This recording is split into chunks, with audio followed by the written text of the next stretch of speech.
Ağızları açasın şengelerge, başı gelsin, selam veresin. Acayip lale, sevinç oldum, umut oldum. Acayip lale, kasvetten sarıp solma güzelim lale. Barkımını sen açasın, eğilik tülle.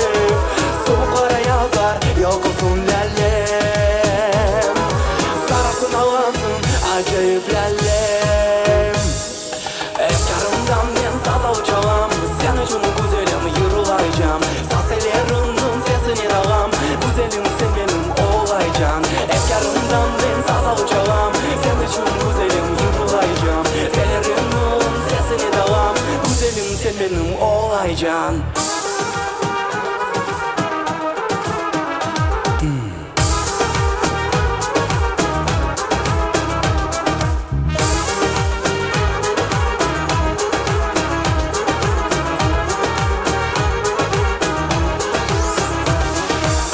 Vakit geçer, kayıtmayı baka.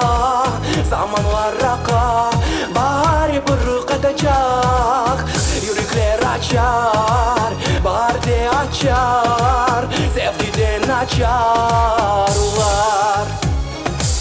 sevgiden açarlar. Sevinç oldum, umut oldum. Acayip lale, kasvetten sarıp solma güzelim lalem. Barkımını sen açasın, eğilik tülle. Soğuklara yazar, yok olsun lalem. Sarasın havasın, acayip lalem. Efkarımdan ben saza uçağım, sen için güzelim yürülayacağım. Saselerinin sesini dağım, güzelim sen benim.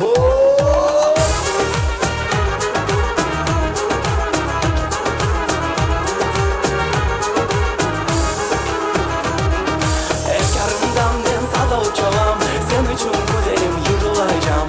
Saselerinin sesini dağım, güzelim sen benim olayacağım. Efkarımdan ben saza uçağım, sen için güzelim yürülayacağım. Delirinin sesini dağım, güzelim sen benim olayacağım.